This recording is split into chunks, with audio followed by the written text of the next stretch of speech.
système défensif. Contrôle. Voilà, le contrôle aussi, le signalétique entre les forts. Oui, il y a beaucoup de voilà. Il y a aussi le champ de tir de canon. Oui. Il y avait le principe de flanqueur, où chaque batterie devait être... Merci.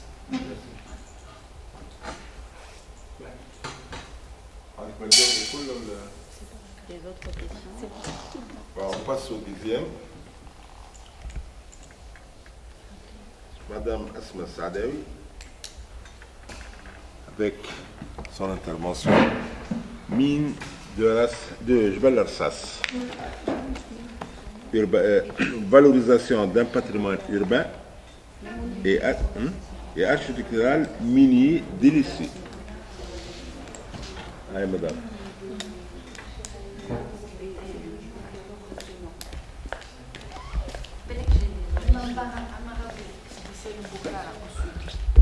Belek, j'ai des origines tunisiennes.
Je m'excuse pour le retard. Donc mon intervention s'intitule Mine de Jbel Arsas, valorisation d'un patrimoine urbain et architectural minier délaissé.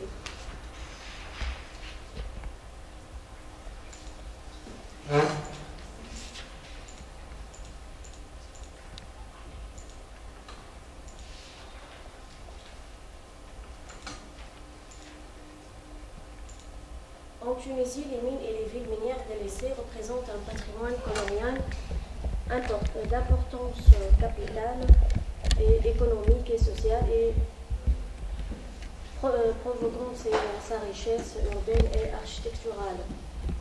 Les mines et les sites miniers déserts tels que la mine de Jbel Arsas, de Jbel Bouawen, de Jrissa et de Jbel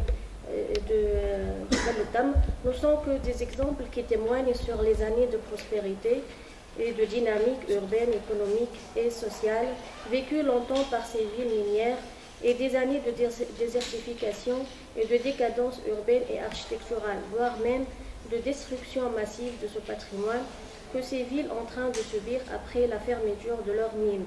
Ils constituent donc parfois et paradoxalement le symbole de prospérité et de misère de leur région. De ce fait, la valorisation de ce patrimoine minier est un sujet d'actualité qui s'impose pour des raisons techniques, économiques, urbaines et paysagères, étant donné que les industries extractives exploitent des matières non renouvelables. Elles sont temporaires et parfois abandonnées pour des raisons techniques ou économiques avant même l'épuisement des couches géologiques. De là s'explique l'urgence de l'intervention urbaine, architecturale, paysagère pour remédier à la désertification de ces villes, tel que le cas de la ville de Jbel Arsas, objet de cette communication. Pour mener à terme cette intervention, qui essaye de présenter la richesse patrimoniale, architecturale et urbaine de ces villes minières, le choix de la mine de Jbel Arsas est un choix judicieux du fait de son histoire lointaine, de sa proximité à la capitale, de son accessibilité facile et de ses retombées économiques, sociales et touristiques potentielles. Donc géographiquement, la mine de Jbel Arsas est située au sud-est de Tunis, sur les limites administratives du Grand Tunis et de Nabeul, à 25 km environ, direction de Gambélia. dans la montagne qui doit son nom aux minerais de plomb. L'ancien site minier de Jbal Ersas comprend le site d'extraction dans le massif montagneux de Jbal Ersas et le site de traitement du minerai où ont laissé 3 terribles déchets de l'Afrique au pied du massif à quelques centaines de mètres vers l'ouest. Entre la montagne et les terrils, le village de Jbal Ersas s'est développé entouré de plaines agricoles. Et le massif est très abrupt et formé de 2 parties, le grand Ersas culminant à 693 mètres et le petit Ersas à 521 mètres. En fait, le massif domine la plaine de Morning, faisant entre 60 et 150 mètres d'altitude. Les mines tunisiennes peuvent s'enorgueillir d'un passé glorieux qui doit nous ramener vraisemblablement à la période historique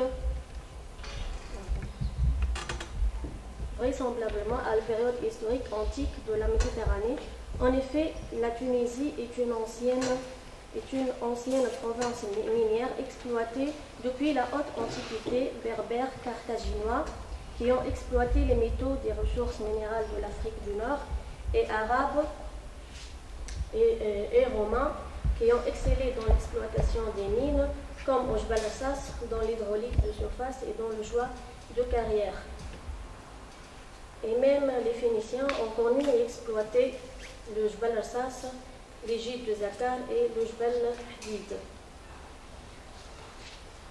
En arrivant à la période coloniale, où les forces coloniales européennes, bien sûr, ont apporté avec eux leurs minerais, et ce, dès le début du XVIe siècle, à savoir les Anglais, les Hollandais, qui ont importé les ressources minérales, les Français qui ont entamé la poursuite de l'étude des richesses naturelles dans les territoires occupés. Avec les Français, les travaux ont particulièrement avancé avec les nouvelles découvertes et exploitations en carrière et en mine. En fait, Jbal Ersas a constitué la première entreprise minière en Tunisie pour l'exploitation de plomb et de zinc. Cependant, les travaux d'exploitation de la mine de Jbal Ersas ont été de bonne condition en 1876 sous tous les rapports, avec une production journalière d'environ 1,5 tonne de minerais marchands. Mais ces travaux ont été arrêtés depuis 1951 et après la colonisation, la quasi-totalité des sites miniers ont été fermés à la fin du XXe siècle, ce qui a provoqué la situation des anciennes constructions, la situation douloureuse en fait des anciennes constructions et les déchets d'exploitation et du traitement qui sont là sur le site depuis cette date de fermeture de la mine de Jbal Ersas. Malgré ces déchets qui s'installent au site, on remarque l'élargissement de l'agglomération de Jbal Ersas où la population est concentrée au village de Jbal Ersas à proximité immédiate du terril de son côté est. Ces terrils, qui sont marqués ici par la couleur blanche et la couleur grise, sont à proximité immédiate du village qui occupe une surface totale d'environ 12 hectares. Donc on voit ces terrils à travers les photos suivantes qu'on a prises sur les lieux. Ces déchets sont stockés en 3 terrils auprès de la minerie de Jbal Ersas. Je vais exposer donc le contexte environnemental de la mine en débutant par l'extérieur, par l'accessibilité au Jbal Ersas. On trouve aussi une cimenterie à proximité de Jbal Ersas. Et malgré l'existence de ces terribles déchets, les habitants occupent encore l'ancien village minier de Jbal Ersas. En dépit des traces néfastes de ces terrils sur le paysage, l'activité minière est considérée comme espace de travail industriel qui nécessite la mise en valeur. En effet, l'importance de certains vestiges et l'impact important du travail minier sur le développement urbain des villes minières ont contribué à la création d'un champ de recherche particulier. Donc cette recherche, elle se renferme en amie de la fonderie de Jebel Arsas, dont l'usine est située dans plusieurs décombres qui sont présentés par les diapos suivants, qui manifestent en partie la fonderie et d'autres espaces fermés. L'utilisation, il faut se dire. Par contre, cette fois-ci, ça sera beaucoup plus vers une fonction touristique. Ouais, c'est ça. Donc, de valoriser notre type d'endroit, de l'image des femmes touristiques. Bon, maintenant, est-ce que c'est considéré comme des patrimoines, il y a une possibilité, il y a une tentative de classer, soit à l'échelle nationale, soit à l'échelle internationale, on verra le débat tout à l'heure. Voilà, donc merci pour cette communication aussi originale. Et sans tarder, donc je passe la parole à la troisième intervention donc, de mademoiselle et madame Akli Zina. C'est ça. Donc la communication intitulée Zmala ou la route l'île de Tizi Ouzou, une ville traditionnelle, patrimoine structurel urbain en désert. Vous avez 2 minutes.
L'espace de la ville, de Tizi Ouzou en général, c'est une juxtaposition de plusieurs entités urbaines échelonnées dans l'espace et dans le temps.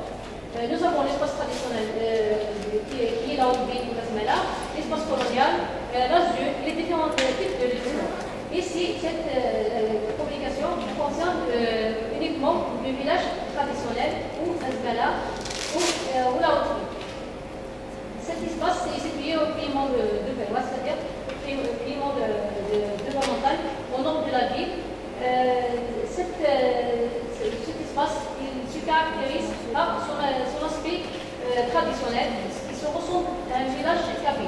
Il y a des caractéristiques urbanistiques et architecturales spécifiques, singulières, qui est prépondérante à l'échelle non seulement au niveau de la ville, mais aussi au niveau de l'ensemble de la wilaya qui marque notamment l'espace montagnard et l'espace villageois. Notre ville se décompose en plusieurs quartiers, à savoir Ain Hadou, Ain Sultan, Tezougal, Kabnali, Boutihmar et Hamouzen. Cette entité abrite, selon les données du dernier QGPH, c'est-à-dire de 2008, abrite une population environ de 5364 habitants, avec un parc logement d'environ 1155 unités de l'habitat. Cette entité représente le premier noyau historique de la ville de Tizi Ouzou, sous forme d'un village qui se caractérise par son espace traditionnel incarnant un patrimoine architectural urbain typique. Cependant, ce patrimoine était en déclin et en raison de la disparition des éléments des éléments suivis de la dégradation du terrain bâti et la marginalisation de cette entité dans la ville.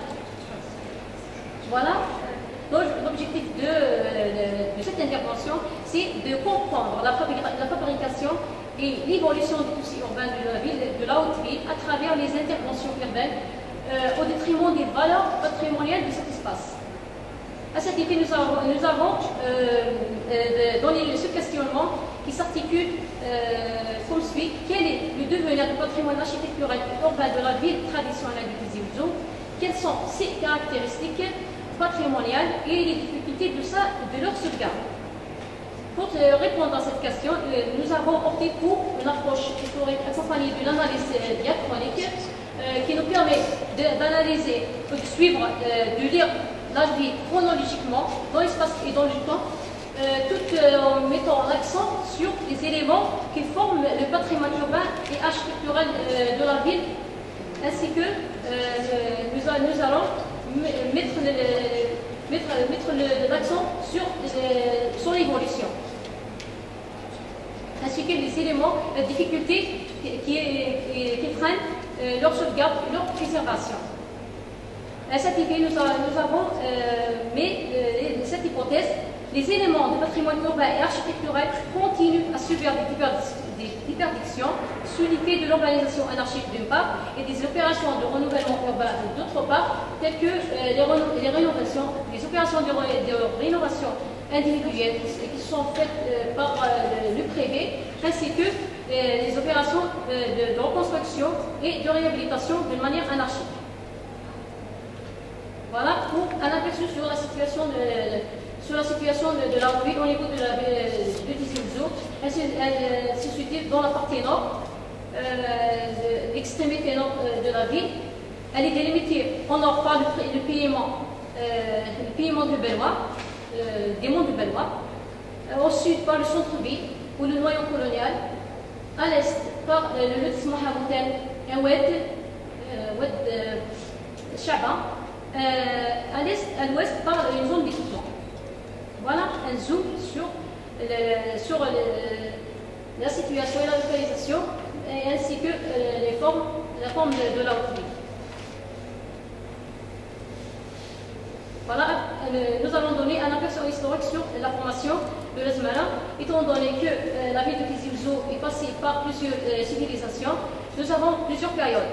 Nous commençons par la période romaine. Pendant cette période, la ville de Tizi Ouzou, c'était qu'un passage obligé des Romains pour atteindre les villes côtières. À ce moment-là, cette partie, qui est le site actuel de la Haute-Ville, n'était pas occupé. Il était occupé plus tard saisonnièrement pendant les périodes de récolte, parce que ici c'est des terres agricoles qui sont cultivées par les villages, par les habitants des villages d'alentour. Ensuite, les personnes qui cultivent, les personnes qui exercent leurs activités autour de cet espace se sont installées au niveau de cet espace, ce qui forme les prémices noyaux de la ville de Tizi Ouzou. En parallèle, il y avait ici un poste, il y avait un col qui s'appelle le col des Gelées. Le col des Gelées devient d'où le nom de la ville de Tizi Ouzou. Ici le col des Gelées joue le rôle de poste. Ils ont créé un poste de surveillance pour surveiller toute cette partie pendant cette période. Pendant la période ottomane, la ville était formée uniquement par le Borj, parce que juste après la rentrée des Turcs à la ville, ils ont construit leur bourge sur le col en occupant l'ancien poste de surveillance. Ainsi, pendant cette période ottomane, nous assistons à la création de villages, c'est-à-dire pendant la période de 1517-1855 que se crée cette ville pendant cette période. Voilà. Nous avons le Borj, ainsi qu'avec ces deux portes, ainsi que le souk. Dans cette partie, les Turcs exploitèrent ce Borj pour le contrôle de l'ensemble de la région, ainsi que de faire des taxes pour les taxes d'entrée et de sortie de la ville. Voilà. Pendant la période française, à partir de 1840, les portes de la Kabylie sont ouvertes pour les colons. Dès leur entrée en ville, ils ont occupé le Borj turc pour mettre en place une caserne militaire. Ainsi, après leur installation, ils ont créé un centre, le premier noyau colonial, un centre européen sous forme de la ville de fondation coloniale. Ensuite, ce noyau a subi une extension vers le nord au détriment du tracé de la Zmala, au détriment du tracé de la haute ville, pour deux raisons. La première raison, la présence des contraintes de part et d'autre, c'est-à-dire des contraintes naturelles telles que les oueds et les terrains accidentés, et d'autre part, comme réponse à l'insurrection des autochtones qui ont incendié le village, c'est-à-dire comme réponse à l'insurrection des autochtones qui ont incendié le village en 1871. En parallèle, le village traditionnel il a subi une extension vers le nord-ouest pour répondre aux besoins des habitations, notamment pour recaser les habitations qui ont été déjà démolies pendant l'organisation et l'agrandissement du village de la haute ville se repose sur trois principaux éléments, à savoir la mosquée de Saïda comme symbole religieux, la fontaine Aïn Sultan comme espace de rencontre, comme espace lieu social et espace de rencontre, le souk Khouja, le souk Sibt comme lieu d'échange. Voilà, après l'indépendance, la ville se présente de cette manière. Elle se caractérise par une densité maximale de bâtis, ainsi documenter et de cataloguer le plus vite possible tout ce qui peut être catalogué. Donc c'est un travail qu'on fait nous, que font aussi parfois des étudiants en graduation de master avec nous en géomatique appliquée, architecture et urbaine. Donc on essaie de gagner du temps, parce que plus on est nombreux, plus on peut gagner du temps. Donc il y a très longtemps qu'on travaille moins comme ça. Donc avant on travaillait sur les anciennes techniques d'arpentage, de calcul, mais ça prenait trop de temps. Et depuis pas longtemps, donc on s'est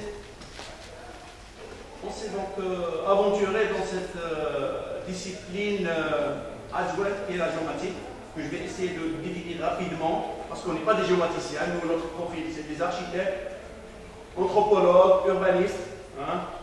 Donc la sauvegarde numérique représente une solution pour préserver un patrimoine en devenir. La documentation numérique pour la sauvegarde effective du patrimoine sous tous ses formes, architectural, urbain, rural et même archéologique. D'ailleurs, on les fait carrément les quatre. Hein. On a un objet architectural, on travaille sur l'urbain, on travaille sur le rural et on travaille aussi sur l'archéologique, comme le site antique de Jmila que je vais présenter quelques snapshots tout à l'heure. Un petit aperçu sur la géomatique, parce que souvent les gens ne savent pas ce que c'est que la géomatique. La géomatique, c'est au début c'est une branche de la géographie numérique, qui s'occupait de la cartographie traditionnelle, ensuite la stéréoscopie optique, qui s'est développé au fil du temps avec l'apparition de la numérisation vers les années 80-90 pour s'occuper de tout ce qui est système d'information, tout ce qui est travail d'appontage, tout ce qui est travail d'appontage numérique, tout ce qui est donc satellitaire, puis par la suite tout ce qui est balayage numérique, et qui s'est depuis une quinzaine d'années, qui s'est élargi à d'autres domaines, comme l'archéologie et l'architecture et l'urbanisme. Donc la dénomination est restée géomatique, bon, mais l'objet est vraiment s'est étalé à d'autres disciplines. Par exemple, pour illustrer le travail qu'on est en train de faire dans le centre historique de Sétif, l'objectif à terme, c'est d'arriver à un système d'information géographique centré sur le patrimoine. Donc le travail a commencé par la digitalisation des cartes historiques, les digitaliser et les géoréférencer, c'est-à-dire les rendre carrément avec des positions GPS de chaque objet, de chaque bâtiment, de chaque îlot, de chaque rue, de chaque objet qui a de la valeur. Ensuite, l'insertion de fiches techniques par bâtiment, c'est un système classique. Le recensement des bâtiments à caractère historique et commencer la documentation par l'utilisation de quelques outils qui sont donc, nous allons voir tout à l'heure, montrer quelques techniques comme le panorama en HDR, la modélisation en safe formation, c'est-à-dire la reconstitution par photomodélisation, et le balayage laser.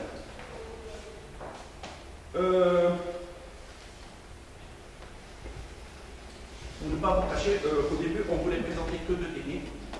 Ensuite, au fil de la discussion hier et ce matin, donc, les gens étaient un petit peu intéressés par la troisième, donc j'ai inséré pendant la pause déjeuner un petit peu cette technique, la troisième.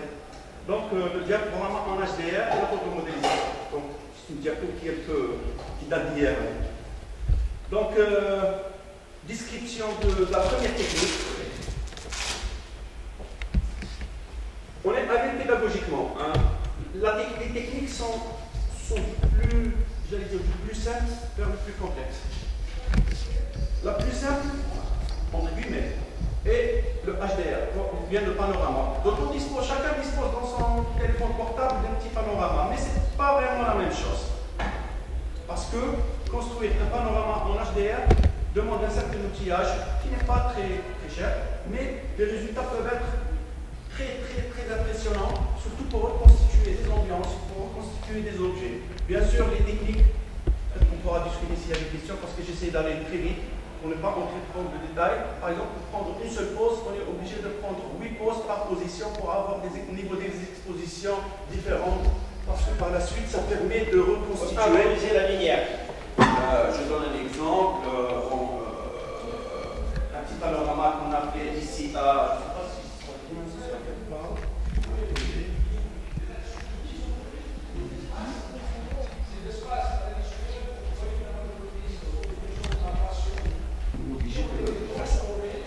Pour que le datashow puisse montrer, voilà, je ne sais pas si on arrive à voir. Là, c'est un exemple. Le théâtre, c'est le théâtre municipal. Là, c'est une seule prise. Nous, on arrive à construire tout un circuit de prises. Donc, on peut avoir une trentaine, une quarantaine de circuits, intérieurs, extérieurs, pour reconstituer ce qu'on appelle des visites virtuelles. On a d'autres exemples comme... allez, on va montrer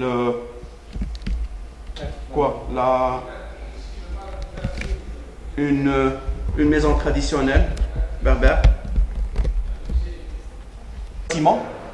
C'est pas la même chose, c'est pas la même technique. Les contraintes du site sont très importantes, s'il y a de la population, s'il y a des arbres, caractéristiques de la surface, la texture de la surface, c'est l'un des éléments essentiels pour le choix de la technique. Si c'est une paroi lisse, si c'est une paroi qui comporte une mosaïque, ça dépend de beaucoup de choses et le choix de la technique dépend de l'objet. Bien sûr, de l'expérience de l'équipe aussi. Parce qu'une équipe expérimentée peut opérer avec la deuxième et la troisième. Une équipe moins expérimentée ou bien des étudiants en graduation peuvent utiliser facilement le système de panorama pour nous aider à couvrir le plus de terrain possible, le budget et le but final. Les intérêts de la numérisation, c'est étudier. Cet aspect concerne principalement les techniques de numérisation et de... Le cadre juridique, on a dit, qui cadre le domaine d'urbanisme et sa corrélation avec les instruments d'urbanisme. En termes, est-ce qu'il y a une complémentarité, une dualité entre les instruments d'urbanisme et les divers aspects législatifs et réglementaires qui sont en vigueur. Donc, l'architecte, est-ce qu'il peut ignorer la loi à la faute d'un document fédérateur appelé communément le code d'urbanisme qui est malheureusement inexistant en Algérie. Donc on a été obligé dans le cadre de notre recherche de faire une recherche assez poussée, surtout dans le cadre dans le journal officiel, afin d'une part d'énumérer les différents textes qui soient législatifs ou réglementaires, tenter de faire une lecture en n'étant pas un juriste mais plutôt un architecte intéressé par ce domaine et essayer de faire une analyse, bien sûr, des différents textes législatifs et réglementaires. Donc, c'est intéressant à l'activité qui nous réunit, c'est le RIPA. Donc, je me suis intéressé un petit peu, le cadre juridique qui est un petit peu vaste et étoffé, donc je me suis inscrit dans une frange assez limitée qui est patrimoniale. Donc, à partir de cette citation, on remarque des mots-clés qui sont la loi, l'amélioration du cadre, améliorer le cadre et la qualité de vie, et tenter un équilibre entre les impératifs obligatoires de la croissance économique, c'est tout à fait normal, et urbaine, et aussi avec la protection de l'environnement. Donc on peut noter à partir de ce texte, insertion des projets, qui doit respecter automatiquement les règles, tout en essayant de protéger au maximum tous les aspects liés à l'aspect environnemental.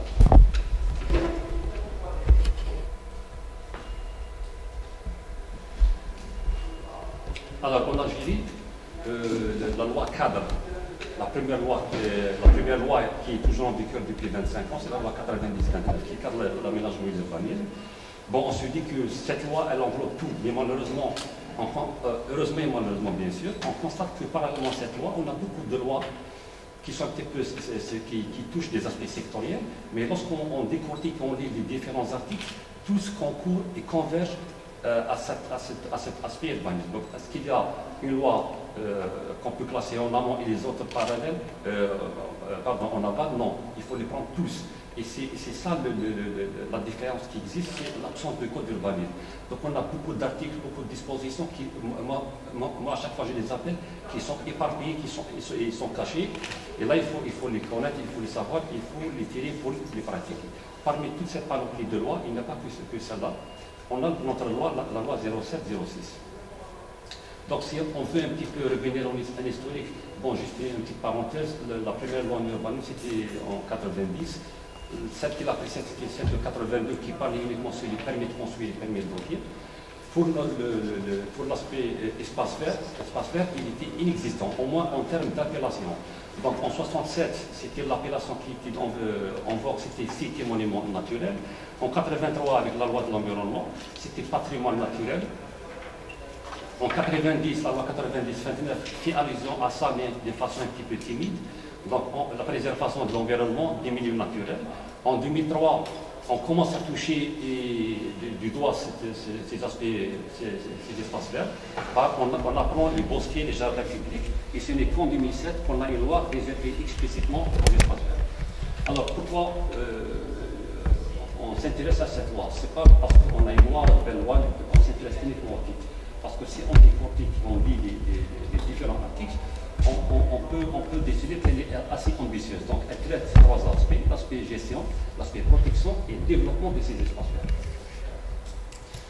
Donc les objectifs principaux, les 5 objectifs principaux de cette loi, c'est bien sûr l'amélioration du cadre de vie, l'entretien et l'amélioration de la qualité des espaces verts, la promotion et la création d'espaces verts de toute nature, la promotion et l'extension des espaces verts par rapport aux espaces bâtis. Et rendre ce qui est important à relever, l'introduction des espaces verts dans tout projet de construction est une obligation juridique, c'est une loi, prise en charge par les études urbanistiques et architecturales. Comment ça se traduit ça de façon pratique? On a 5 aspects, donc on doit classer, procéder au classement des espaces verts, on doit les gérer, on doit les développer, gestion en matière de risque majeur et disposition pénale. Donc, bon, brièvement, parce que malheureusement on n'a pas beaucoup de temps. Donc, cette loi catégorise les espaces verts sous forme de 7. Donc, on a les parcs urbains et périurbains, on a les jardins publics, on a les jardins spécialisés, on a les jardins collectifs ou résidentiels, on a les jardins particuliers, on a les forêts urbaines, on a aussi les alignements boisés. Donc là, j'ai essayé un petit peu de résumer tous les aspects un petit peu qui sont mentionnés dans cette loi et aussi dans ces textes d'application. Donc on a un tableau ici, à gauche on a les différentes typologies d'espaces verts, leurs détails respectifs. Le classement, parce que le classement, pour que ça a une valeur un petit peu juridique administrative, ça se fait par des arrêtés, différentes échelles, donc on peut, ça y va du ministre jusqu'au PAPC. Et aussi, la fixation des plans de gestion. Alors, c'est quoi les plans de gestion? C'est des plans un petit peu qui décortiquent tous les aspects de la composition des espaces verts et aussi surtout les actions à entreprendre par espace vert. Alors bon, j'étais un petit peu étonné de voir cette appellation fixation. Dans le texte, c'est mentionné comme ça, fixation. Donc le placement, il est arrêté par un arrêté et les plans de gestion, c'est mentionné comme ça, ils sont fixés. Et je vais revenir tout à l'heure sur le mot fixation. Alors, le titre de ma communication, c'était une affirmation et une confirmation, effectivement. Alors, si je fais une petite comparaison par une loi qui a été promulguée juste une année avant, c'est-à-dire en 2006, la loi 0606 relative à la ville, c'est une loi qui est toujours en vigueur 10 ans après, mais malheureusement, c'est une loi, ce que j'appelle orpheline. Elle n'a eu aucun texte d'application, sauf, je crois, un, qui est l'observatoire, je crois, de la ville, mais qui n'a pas été, je crois, installé. Comparativement à cette loi, à la loi portant orientation de la ville, promulguée une année avant ça en 2006, cette loi, par contre, a vu des textes d'application. Et vous savez très bien qu'une loi, même si elle est bien ambitieuse, elle est intéressante, si on n'a pas des textes d'application, on ne peut pas aborder l'aspect pratique. Donc on va sur les 9 textes qui devraient sortir. Il y a eu 7 promulgations de textes, il manque 2. Je ne sais pas pour quelle raison, ça fait bientôt 9 ans. Ces textes manquent. Alors, à titre d'exemple, on a un texte d'application, c'est le décret exécutif 0967, qui mentionne d'une façon explicite et d'une façon nominative, non vernaculaire et le non scientifique, des arbres qu'on peut planter, arbres et arbustes, qu'on peut planter le long des routes. Et là, ce qui est intéressant, ça peut paraître un petit peu trop, mais ce qui est intéressant, c'est que ça devient, pour quiconque, pour l'architecte, pour le concepteur, pour tout défendre, les gens qui agissent, soit les services d'urbanisme d'Amulaire, soit les services communaux, ils ont ce qu'on appelle une valeur juridique. Je vais vous montrer un exemple où les gens veulent squatter un espace, et les autres, pour le défendre, ils montrent cette carte ou ce genre vert qui est les espaces verts et les arbres. Donc j'ai essayé aussi d'énumérer pour éviter que ça soit fatigant à chaque fois de faire des excès des journaux officiels. J'ai énuméré les principales parties en disposition de cette loi. Donc tout projet doit intégrer de façon obligatoire l'espace vert dans le projet. Les réservations des espaces verts dans les instruments d'urbanisme, ça devient une obligation. Ça doit mentionner les normes des espaces verts par ville en son urbain, coefficients, etc. pour les habitations particulières, la nomenclature des arbres qu'on a vu tout à l'heure, introduction, création du plan national de la ville verte, des zones non édificantes autour, suite au effondrement, devront être utilisées comme espace vert, des dispositions assez draconiennes pour éviter toute détérioration des espaces. Alors, instauration des commissions interministérielles qui classent les espaces verts, le déclassement il est spécifiquement interdit, quelle que soit la superficie, même 1 mètre carré. Si on a besoin d'1 mètre carré, il faut que ça se passe par décret, et que des décrets, il faut qu'ils soient publiés dans le journal officiel. Donc la loi a mis des jalons assez costauds pour éviter toute détérioration ou détournement des espaces verts. Changement d'affectation strictement interdit, permet de construire et de refuser si on a une destruction du couvert végétal, dépôt de déchets interdits, on peut faire une clôture pour la protection des espaces verts. Alors, on ne délivre pas le certificat de conformité si les espaces verts qui ont été mentionnés sur le plan de masse dans le cadre du permis de construire n'ont pas été respectés. Obligation d'élaboration de chaque espace vert du plan de gestion de déclassement. Charges résidents, les résidents doivent participer par des charges et interdiction sur 100 mètres de toute construction autour de ces espaces verts. Alors bien sûr, bon, on a noté certaines, je ne dirais pas des défauts, mais certaines, pas incohérences, certaines difficultés d'application sur le terrain. Ce n'est pas des incohérences dans le cadre de la loi. Alors j'ai cité ça, un article qui mentionne que toute construction autour de 100 mètres d'un espace vert, elle est strictement interdite. Pour schématiser, j'ai pris le cas d'Alger, le parc de la Liberté, le parc de Galan, juste au-dessus du ministère de l'Habitat. Donc j'ai schématisé cette bande de 100 mètres. Bon, ça peut paraître un petit peu, mais comme j'ai exercé avant d'intégrer l'université dans le cadre pratique, j'ai vécu ce genre de problème. Alors le problème qui peut survenir, pas maintenant, mais plus tard. Alors ce quartier a été automatiquement, bien sûr, construit avant cette loi, mais c'est un quartier qui commence à devenir un petit peu vétuste. Et si plus tard quelqu'un veut un îlot, le démolir ou le reconstruire, il va tomber sous le coup de l'application de cette loi. Et il ne pourra pas avoir son permis de construire. Et là, ça peut poser un problème d'ordre beaucoup plus social. Alors, les emplacements des réservés aux espaces verts doivent être mentionnés dans l'élaboration des instruments d'urbanisme. Alors là, ça pose un problème. Loi promulguée en 2007, texte d'application en 2009, à cette date-là, je crois qu'on avait 400 et quelques PDO révisés approuvés. À travers cette loi, on est obligé de réviser une deuxième fois ces espaces verts, là ça pose un problème. Et là ça rejoint un petit peu l'idée de ma thèse, la non-coordination des instruments d'urbanisme avec les différents aspects législatifs. Ça c'est un seul exemple. Et je ne vous cache pas que j'ai découvert plusieurs autres lois promulguées en 2007-2008. Le traité agronomique andalou présente le degré d'avancement des Espagnols dans les techniques d'irrigation de fémur de taille, donc, ce qui prouve l'originalité et les caractéristiques du paysage de Zarouane maintenant. Donc une ceinture verte composée de terres agricoles entourait Zarouane de partout à cette époque. Et l'on ont culturé de nouvelles espèces, ce qui a favorisé la richesse de son paysage agraire. Ce paysage n'aura pas existé sans une richesse de réseaux hydrographiques et une abondance de l'eau qui anime Zarouane. Donc, la communauté de Zarouane a utilisé des techniques développées pour la maîtrise de l'eau, surtout en irrigation.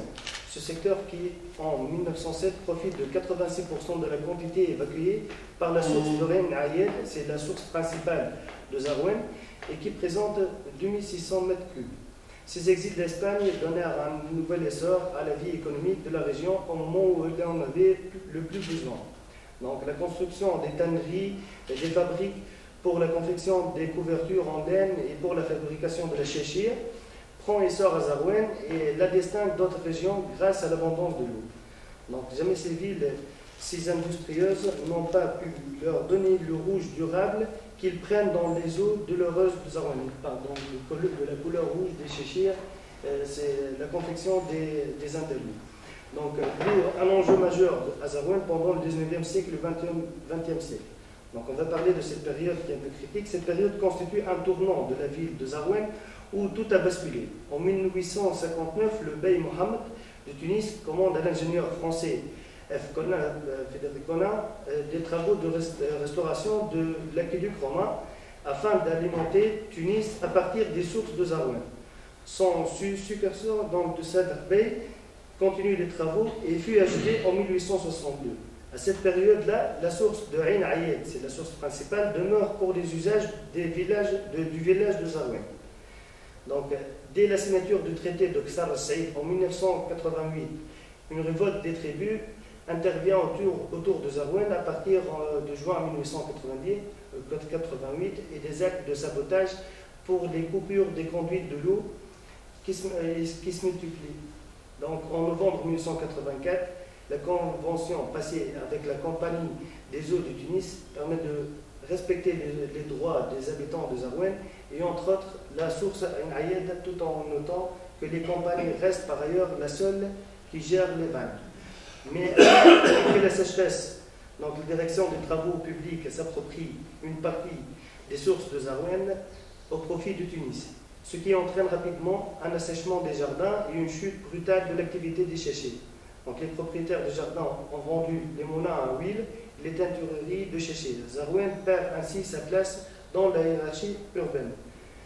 Donc on va parler maintenant de Zarouane, c'est la cité révélatrice de la gouvernance de l'eau. Donc on va pénétrer un peu dans le côté technique donc, et de ce que les Andalous ont laissé derrière eux. Les nombreux ouvrages et installations hydrauliques existants dans la ville et ses environnements montrent le génie de l'homme dans la matière de contrôle et de gestion de l'eau. Donc le patrimoine et installations hydrauliques qui étaient enrichis au fil du temps. Maintenant, on va voir les puits et les bassins et les sources qui étaient donc à Zarouane. Ils ont fait le transport, les Romains, ils ont créé le transport de Zarouane à Carthage, c'est 127 km. Et les Andalous, ils ont montré le génie dans la matière hydraulique. Donc il y a une conduite urbaine, là dans l'image en bas à gauche, il y a une conduite urbaine depuis l'époque des Andalous. Donc c'était pendant des fouilles pour faire passer le réseau de télécommunications. Donc quand on a trouvé soudainement une conduite en poterie, donc et des coudes qui datent depuis l'époque andalouse. Donc il y avait une distribution et un réseau hydraulique urbain au sein de la ville. Donc il y a aussi dans les areas la fontaine de Bassur de Mausolée et Sidi Ali Azouz. Il y a aussi les moulins en eau. Ce sont des moulins qui travaillent, donc l'eau c'est une énergie, donc ce sont des moulins qui travaillent avec l'eau. L'eau elle descend avec la gravité du haut du puits et passe directement à travers un canal, ce qui fait tourner le moulin avec un axe vertical, ce qui l'énergie fait tourner le moulin d'en bas. Donc, ces moulins qui datent de l'époque andalouse, on va parler encore de ces moulins. Donc l'eau à Zarouane pendant les Andalous avait un pouvoir politique et un pouvoir social énorme. Il y avait des systèmes hydrauliques du réseau agraire, donc pour alimenter les jardins de Zarouane, les vergers et les champs d'oliviers. Il y avait un système hydraulique du réseau urbain pour l'eau potable pour les citoyens. Donc il y avait une activité manufacturière pour la teinturerie des chichers et les moulins de blé. Donc il y avait trois réseaux. Un réseau industriel, un réseau urbain et un réseau agraire. Donc ici, ce sont des documents qui de la distribution de l'eau pour les maisons et les habitations. Donc par exemple, on trouve que le hammam il profite de 3 tebna. Tebna, c'est la quantité de 2 mètres cubes d'eau. Donc chaque famille reçoit chaque jour, par exemple, si on dit une seule tebna, c'est 2 mètres cubes d'eau pendant 24 heures, avec un débit très précis et qui passe directement à la maison. Si on peut utiliser cette eau pour l'eau potable ou bien pour nettoyer la maison, sinon elle passe directement vers le jardin qui se situe derrière la maison, car toutes les maisons étaient entourées par les vergers et les jardins. Donc même il y avait un réseau d'évacuation des eaux usées. Donc si on n'utilise pas cette eau, qui est mesurée par l'unité tebna c'est de 2 mètres cubes, si on n'utilise pas cette eau, elle passe directement vers les vergers. Voilà, ici, c'est un contrat qui date même depuis 1800 et quelques. C'est un contrat entre le Bey et un des projets. À 60%, le projet مشى. لكن المشكل وين نلقاو انه il n'y a plus de suivi, il n'y a plus de conservation. كاين صيانه لهاد المباني يجي يخدم فيها سورتو لي زاتولي اللي يخدموا النحاس النجاره الاشياء التقليديه نفس الشيء زيدوا هلكوا الموقع. ثالث احتمال اللي جربناه في نفس الوقت انه on a essayé de créer tout un circuit touristique alentour ces قصور-là لانه الرقعه الجغرافيه كانت كبيره واخترنا حوالي 6 قصور، 2 في ولايه جبيض، 2 في ولايه نعامه، و2 اثنين في بشار. بون بشار ماشي كامل لا ولايه، سي جوست لو نور وين كاين الاحمر بوكايس كامل. وهاد الفرضيه هي اللي كانت الانجح بالنسبه لنا، لانه الناس عاودوا ولاو يسكنوا. يعني وين خرجت اون سوليسيون ولمتنا كامل لي بروبليم اللي درناهم مع الاول. الناس عاودوا رجعوا يسكنوا في الموقع. علاش؟ لانه دو توريزم سي دو لارجون. فوالا لي ميزون تاعهم اوليو وين كانت لا بي سي هي اللي تاجرهم ولا تمدهم، هما اللي يأجروا هما اللي يمدوا. دونك سي توجور ان اوتر سيستم اللي بدا يمشي معاهم. في نفس الوقت سي لا موبيليزاسيون انفان المجتمع المحلي بدا يتثقف نوعا ما. اون فوا لي توريست عندهم، اون فوا بداو يخمموا اون سورس دارجون دو بلوس، بدات لا كونسيرفاسيون، بدات نوعيه من الحمايه انهم يحاولوا يحافظوا على المنازل تاعهم، انهم يحاولوا ماشي لا ديتيريوراسيون هذيك من يهلكوا يسكنوا فيه. لحقوا في بعض الاماكن سورتو في بشار بوكايس مغل والاحمر وين رجعوهم مساكن للحيوانات، ورجعوهم ديكوري يسكنوا فيهم حيوانات. Alors vous imaginez que ils ont gaspillé vraiment des enveloppes d'argent, des grosses enveloppes باش الناس يبدلهم ديار عاودوا يخرجوا منهم. ساكنه فيها ان امباس. مع بداو يتزوجوا، بداو العائلات يكبروا، الاولاد يزيدوا يتزوجوا، alors وين لحقوا plusieurs familles dans la même maison. وين زادوا كرياو un autre type de dégradation، يقسموا les maisons هذوك باش يسكن ولدو هكذا ainsi de suite. Donc le troisième, la troisième solution نقصت le problème هذاك وين ولا un circuit touristique. C'était juste un aperçu après la restauration. C'est bon, donc la science c'est évalué. العلم يتطور في الترميم في إعادة التهيئة كامل. Mais le suivi بعد la restauration. ومن بعد كريستوريو حنا لو مونيمون هذا ويبقى لنا هكذاك. Il faut qu'il sera rentable. Quoi que ce soit la rentabilité. Soit يسكنوا يعاودوا يرجعوا يسكنوا فيه. عندنا لو كا تاع قسنطينه، لو كا تاع غردايه، ولا نحكيو على القصور عندنا لو كا تاع غردايه مساكنين فيه الناس عادي. إلا ما قدرناش هكذا عندنا لو بروجي اللي داروه لونيون اوروبيان لا غوت دي قصور وين سياو يكريو دي زاتولي، نفس الشيء ميم هذاك لو بروجي نوعا ما فشل ما كملش باسكو لي زاتولي ما كملوش الناس ولا دو بيزنس من بعد عاودوا غلقوهم ولاو ينكروا فيهم يبيعوا فيهم انسي سويت. Le projet où il حقنا من les essais اللي درناهم le meilleur système c'est de créer un circuit touristique اللي يقدر يشملنا نوعا ما كل الاحتمالات الثلاث. عفوا شكرا. Merci pour le respect du temps. Donc on passe aux questions. Oui. Bien sûr. Un peu plus haut, un peu plus fort. Le présent, c'est le docteur Nil à l'Université de Sina. J'ai parlé du travail un petit peu sur les réseaux du Sud-Ouest et j'aimerais bien voir Madame, elle a parlé est-ce que vous avez intégré le salle de CNETSA, s'il vous plaît? Non, CNETSA, ça ne rentre pas dans mon périmètre, dans mon sujet. Parce que le périmètre géographique, c'est les monts d'Ersor. Mais j'ai déjà vu le cas d'Ornatsa qui a été restauré pas mal de fois. Une dégradation catastrophique, surtout la saison estivale, le mouled. Oui, ma question c'est que les monts d'Ersor, on a remarqué que au niveau des monts d'Ersor, les Ersor, ils sont détériorés à pratiquement 90, 70, 90.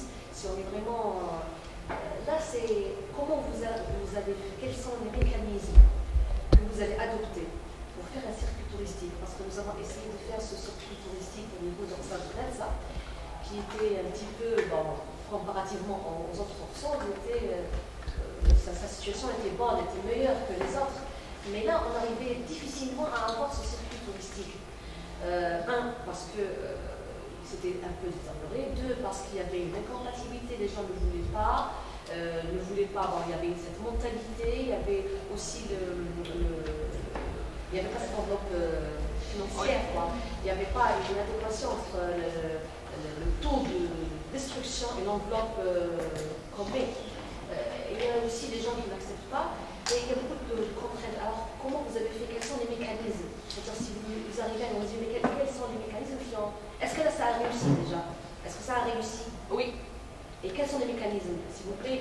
Moi, quand j'ai travaillé sur ça, les sites là où j'ai choisi étaient pratiquement abandonnés. Personne ne voulait rester là-bas. L'avantage que j'avais, il y avait déjà une zone humide qui est classée mondialement au niveau Ramsar. Il y avait des termes, enfin, on a des termes. Une diversité biologique énorme.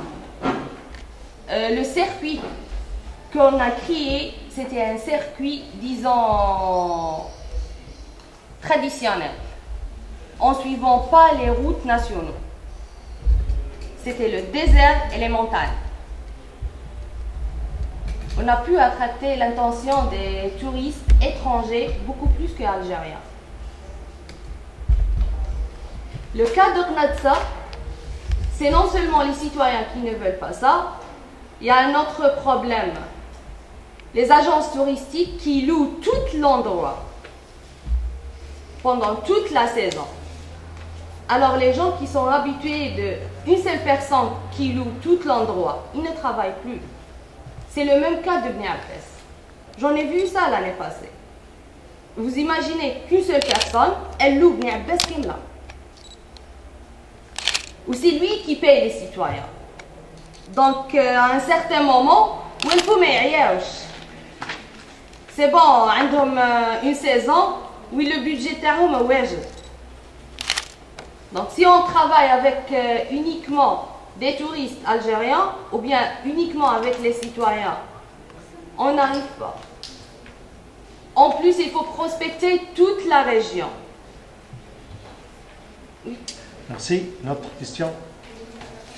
Moi, je pose une question relative à la mise en valeur touristique justement de cette zone. Je vous pose la question, est-ce que vous intégrez la population locale justement dans ce projet? Oui, bien. Et si c'est le cas, est-ce qu'ils sont vraiment attirés? Parce que la problématique se pose sur tout le territoire national et partout ailleurs. On se dit, oui, on garde le patrimoine, il faut toujours habiter dans l'habitat traditionnel, mais il ne faut pas se mentir, il ne faut pas se voiler la face. La vie évolue et tout le monde veut aller dans un habitat plus moderne. Je me pose la question, est-ce que dans le Sahara algérien, sachant que c'est des zones un petit peu reculées, qui sont touchées par ce phénomène, c'est-à-dire qui ne veulent pas habiter ces zones-là, disons, retirées, rurales, etc., ou bien ils adhèrent à cette politique de mise en valeur ou bien du tourisme coopératif? Je ne vous cache pas, pour une habitation, une simple habitation, ils n'acceptent pas. Pour uniquement l'habitation, ils n'acceptent pas. Quel est le rôle de l'habitant? Quel est le rôle de... Actuellement, on a par exemple le cas de Mourel. On a le cas de Mourel, c'est à Béchar. C'est bon, ils ont habitué d'accueillir des touristes, de vivre là-bas, même de préparer des plats et tout. C'est un gain d'argent de plus. Pour l'habitation, non, ils n'acceptent plus. Au début, c'était les ateliers, ils nous disent carrément, si je fais des tapis, il n'y a personne qui n'achète. Il n'y a personne. Donc, mais quand on a créé déjà le circuit touristique, c'était tout à fait le contraire. Au contraire, c'est les citoyens qui viennent demander de revenir à leurs habitats et de demander leurs droits pour avoir leurs anciennes maisons. Voilà, c'était ça. Quel est le rôle de l'État dans ce genre de projet? Parce que généralement, des projets ici, c'est souvent des projets initiés par le citoyen et jamais par l'État. Alors l'État n'avait aucun rôle dans ce projet-là. Dans votre cas, est-ce que c'est des projets projet initié par l'État. Non, non. Et comment vous avez gagné l'intérêt du citoyen, ou bien ça vient justement de la base du citoyen pour valoriser dans l'architecture? Non, l'État n'a aucun rôle dans ce cas-là parce que, premièrement, il s'agit de mon propre projet de doctorat. La deuxième chose, c'était grâce aux associations. C'est une proposition. Voilà. Pardon? Non, c'est réel. Vous avez le cas de Morel, c'est grâce aux associations. D'accord, merci. Bon, on arrête parce que nous avons une dernière présentation. Alors, donc, il y avait un absent qu'on va remplacer par M. Najib Gassa. Il va nous parler Je vous laisse sur le le mur PC. du savoir. Oui, Je vous laisse le PC. Oui. Ah, c'est très bien.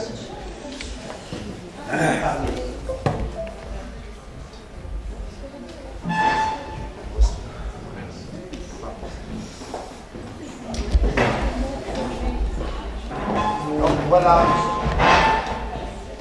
sa communication s'intitule Le mur du savoir. Donc on nous accorde 15 minutes.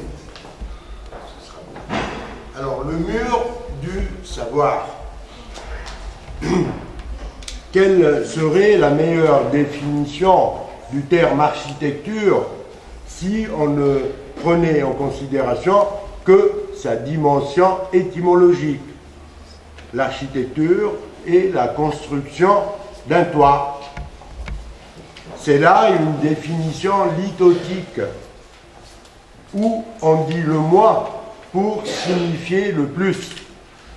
Un toit ne peut en aucune manière tenir seul, suspendu dans l'air, sans autre forme de soutien matériel et logique. Quand une partie est utilisée pour exprimer un tout, les linguistes et les rhéteurs parlent de métonymie, là où on parle d'une partie pour exprimer le tout. Autrement dit, le toit, c'est-à-dire toute la bâtisse. Donc, cette définition du terme architecture est l'expression lithotique soutenue par une métonymie et étayée par une logique architectonique adossée à une loi, celle de la pesanteur. Il serait curieux de chercher à réduire cette métaphore, parce que la métonymie en est une. Alors, cette métaphore du toit en mur, avec fondation pour exprimer non un toit au sens de construction habitable, mais somme toute une construction symbolique non reliée à ce besoin vital de l'homme de se cacher, de se protéger et de préserver sa vie des dangers qui le menacent dans un environnement sauvage, hostile, mais de construire de l'intérieur, de se construire de l'intérieur, n'est-ce pas, sur les bases de la valeur référentielle de la Tunisie, le savoir, vecteur d'humanisation du monde, de capitalisation de l'intelligence de l'homme et de son intelligence avec son environnement naturel et humain. Le mur du savoir répond à un besoin d'habiter le monde, non physiquement, mais symboliquement, intellectuellement et spirituellement. Un mur sans dimension rhétorique qui suppose tout un habitat, mais un mur qui en appelle à une construction identitaire propre à la Tunisie. Voilà les tenants et les aboutissants de cette réalité murale fort curieuse en Tunisie. Alors que partout dans le monde, le mot mur est synonyme de fermeture, de clôture, d'interdiction, etc. Mur de Berlin, mur des lamentations, mur d'isolation. en Palestine, muraille de Chine, le mur de Théodose à Carthage, etc., la Tunisie dispose d'un mur qui a été synonyme d'ascension sociale et qui a permis aux classes populaires modestes de gravir les marches des classes sociales grâce aux études et au savoir, donc, et plus précisément à l'éducation par l'amour du savoir, contrairement à la tradition. Comment cela a-t-il été possible? Les enfants des propriétaires terriens de l'oasis de Nafta poursuivaient leurs études à la célèbre mosquée de la Zitouna. Et, en rentrant chez eux, durant les vacances, ils ramenaient avec eux les textes référentiels qu'ils étudiaient et qui étaient au programme de leur université. Il y avait un mur à Nafta qu'on appelait le mur du savoir, Ha'itul Ma'rifa. Les fils des riches mettaient de bonnes feuilles de ces textes fondateurs qu'ils avaient au programme dans les vides du mur du savoir, qui est, comme tout le monde sait, dans les oasis, c'est un mur en briques pleines, ajouré, avec des espaces ouverts dans ce mur, où les étudiants de la Zitouna mettaient leurs textes donc référentiels. Les enfants des Khamessa venaient prendre ces textes et s'initier à la lecture et à l'écriture, sans l'aide de personne, sinon l'émulation avec les fils des riches dans un échange ludique de jeux, fructueux. Ayant atteint un niveau certain qui leur a permis de suivre les cours de l'université de la Zitouna, on était obligé de les y envoyer, parce qu'il y avait également une bourse pour les gens qui n'avaient pas suffisamment d'argent pour justement poursuivre ces études-là. C'est ce qu'on appelle en Tunisie l'awqaf, n'est-ce pas, ou l'ahbos. Ainsi, ce mur peut être considéré comme une curiosité culturelle, voire civilisationnelle, unique en son genre dans le monde arabo-musulman et dans le monde dans l'absolu, n'est-ce pas? Le mur du savoir était une réalité tangible, construit en briques pleines selon la tradition du Djeri. C'était donc, à l'instar de tous les autres murs, un mur ajouré. Sa transformation en mur du savoir n'était pas un acte volontaire, mais une forme d'adaptation au milieu, trouvaille des jeunes étudiants à l'université de la Zitouna en rapport avec les fils des Khamessa. Il s'agissait d'un mur normatif qui ressemblait physiquement à tous les autres murs de l'oasis. Mais le mur du savoir a instauré une dimension nouvelle dans la société tunisienne qu'on peut nommer, à l'instar des Américains, n'est-ce pas, le Tunisian Dream, qui a permis aux plus démunis d'aspirer aux fonctions les plus importantes et les plus prestigieuses dans l'État tunisien. Ainsi, les fils des serfs, ou Khamessa, ont pu, grâce aux études, enjamber les murs étanches des classes sociales. Le mur du savoir a acquis, de ce fait, d'après moi, le statut d'ascenseur social. C'est un mur, mais c'est réellement un ascenseur social. L'idée de faire de ce mur symbolique son rôle dans la préservation de la Casbah. Donc tout ça, ça n'a pas été traité. Vous avez juste démontré un aspect physique de la Casbah.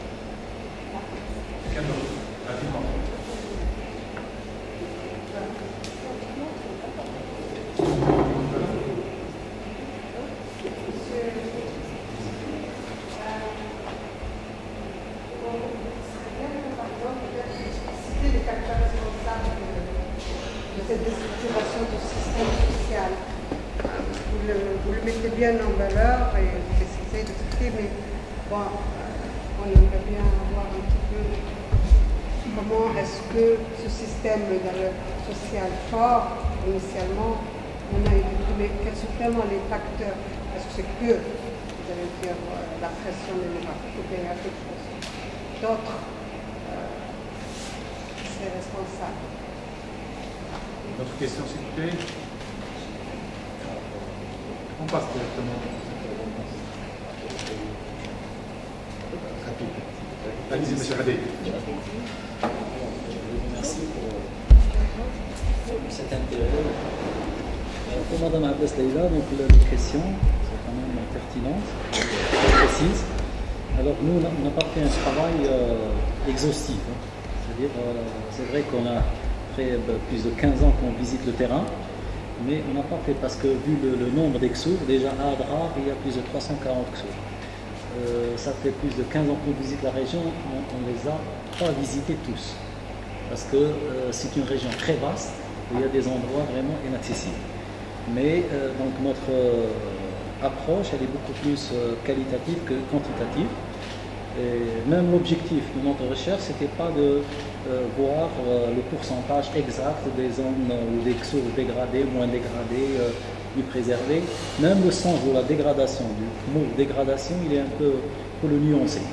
Parce que même, c'est-à-dire la dégradation, elle a des taux, des pourcentages. On peut trouver un sac qui est totalement dégradé, il y a des Exour érasés, c'est-à-dire qui n'ont plus de traces, et il y a des Exour qui prennent quand même forme. Donc il y a toute une... Je crois que ça, c'est vraiment une piste de recherche, hein, à la fois quantitative et qualitative. Donc ça, c'est... Voilà, absolument. Mais c'est-à-dire que ça demande beaucoup de... Parce que la région est trop vaste, et je crois que ça demande beaucoup de moyens pour trouver ou pour essayer de couvrir tout ça. Pour le RSAV, est-ce qu'il offre un mode de vie ou bien sûr un cadre de vie idéal, confortable? Bien sûr que il y a des nuances, il y a des gens peut-être pour l'accès à la modernité, parce que le logement neuf avec toutes les commodités, bien sûr ça intéresse tout le monde, ça intéresse cette population. Mais par exemple en enquêtant dans le cas de Boussemoun, qui est un cas spécial, le Boussemoun, comme ça, il est important. Bon, il y avait de l'électricité, il y avait de l'eau, mais quand on a fait des enquêtes, ils nous ont dit qu'on nous a forcé de sortir de ça. C'est à nuancer. C'est-à-dire tellement ils étaient attachés à ce RSA qu'il était pour eux très difficile de sortir de ce RSA. Donc c'est vrai, dans la plupart des cas, c'était évident, parce qu'il fallait sortir, parce qu'ils ont trouvé à côté d'eux des logements neufs, avec tous les équipements, mais il y a quand même des nuances. Il y a des gens qui s'attachent très fortement à leur RSA. Donc ça, c'est une question très importante. Manque d'espace, etc., je n'ai pas compris. C'est peut-être beaucoup plus le cadre. Manque d'espace, peut-être parce que c'est vrai, les logements dans ça, ils sont petits. Petits. Bien sûr. Donc c'est inévitable de partir ailleurs et de construire un peu. Voilà. Alors pour Madame Bourgmise, peut-être, c'est vrai, il y a un peu de géographe, hein, c'est pas sociologue, donc on est très mal à l'aise pour qu'on pénètre un peu dans la sociologie ou l'anthropologie pour essayer d'expliquer. C'est pas notre objectif. C'est vrai, c'est un facteur qui s'impose, c'est très important. Mais là, il y a des nuances. Il y a des nuances. Parce que si on prend par exemple le cas de l'Atlas sarien, c'est une société xurienne, oisienne, mais qui avait des relations avec les nomades. Donc déjà, c'est un rapport dominé-dominant, etc. C'est très compliqué. Si on prend par exemple le cas de Adrar, dans le Touet, le Gourara, c'est une autre stratification sociale, avec les Chorpas, les Maratines, les Haratines, et tout ça, par exemple, il y avait toute une organisation spatiale. Cet éclatement, bien sûr, l'éclatement, parce que ça a été voulu par l'État, déjà, parce qu'ils ne voulaient pas cette organisation sociale. Si on prend par exemple dans la steppe, ils ne voulaient pas que les gens habitent le Khaïma. Ils ne voulaient pas que les gens habitent dans leur salle. Ils voulaient qu'ils habitent dans les nouvelles constructions parce qu'ils avaient toute une vision d'accès à la modernité pour montrer que le pays il est en progrès. Donc cet aspect, il est très compliqué. Moi j'avoue qu'on n'est pas très à l'aise, on le dit, on l'avoue, etc. Mais c'est-à-dire pour le toucher bien, il faut vraiment des études très précises et avec des gens spécialistes dans la discipline, avec des sociologues. Malheureusement, on n'a pas de sociologues, beaucoup de sociologues qui travaillent sur cette thématique, ce qui fait ce qui rend les géographes un peu pénétrés avec certaines maladresses. Merci. Sur votre première question, comment qualifier le patrimoine de la Haute-Ville de Tizi Ouzou en tant que patrimoine urbain et architectural? En premier lieu, il s'agit de patrimoine parce que c'est un héritage qui est transmis d'une génération à une autre. Deuxièmement, il est urbain parce qu'il se situe au cœur de la ville, il est noyau original de la ville, autour duquel se développe un tissu urbain plus ou moins diversifié. C'est-à-dire, il se situe au cœur de la ville de Tizi Ouzou, c'est-à-dire, il est au sein de la ville. Et c'est une partie prenante, c'est une partie importante dans la ville qui a son histoire, qui a ses caractéristiques urbanistiques, architecturales, un fonctionnement spécifique. Pour cela, nous avons décidé de permettre de le sauvegarder pour les générations futures. C'est-à-dire, il est architectural et urbain en tant que plusieurs éléments qui constituent un ensemble. Par des maisons traditionnelles, c'est-à-dire nous avons des habitations et des lieux publics ou des espaces publics représentés essentiellement par des ruelles, par des rues, par des impasses, ainsi que différents types d'impasses. Ainsi que nous avons certains éléments signifiants tels que par exemple nous avons la résidence des Aïd Kassi qui est en cours de restauration, qui sera transformée en musée. Ainsi que nous avons notre maison Madio qui est une maison réalisée pendant la période turque, mais qui n'a suscité aucun intérêt des pouvoirs locaux, même des héritiers, pour la sauvegarde de ce patrimoine. Voilà par rapport à la qualification de ce patrimoine, ainsi qu'il constitue un patrimoine parce qu'il y a une certaine homogénéité, c'est-à-dire c'est un espace compact, c'est un espace dense, c'est un groupement d'habitations qui forment un ensemble. Qui forment un espace, un tissu urbain plus ou moins homogène. Voilà par rapport à la désignation en tant que patrimoine à sauvegarder ou à préserver dans le futur. Je ne sais pas si j'ai répondu à votre question. Je vais répondre à la question de Mme Abbès concernant la question de la sauvegarde. Voilà. Partons de la définition de la loi 90-04, plus précisément l'article 13, qui donne la définition du patrimoine urbain et culturel à préserver. Et déjà j'ai dit que la Haute-Ville, c'est un espace, c'est un ensemble. C'est un ensemble urbain, c'est un ensemble immobilier qui nécessite des opérations de restauration, de réhabilitation pour pouvoir préserver la mémoire du lieu, pour pouvoir préserver l'identité de la région. Ainsi, cette loi recommande ou préconise le classement, c'est-à-dire pour la préservation de cet espace, il s'agit de faire un classement de l'ensemble des bâtis, de l'ensemble de la Haute-Ville. Même il y avait un autre élément pour sauvegarder de manière ponctuelle certains éléments, tels que les fontaines, tels que les maisons, c'est-à-dire des éléments ponctuels. Nous avons comme exemple la résidence des Aïd Kassi, c'est-à-dire certains éléments, on peut les classer, on peut les sauvegarder en tant que monument historique. Voilà. Merci.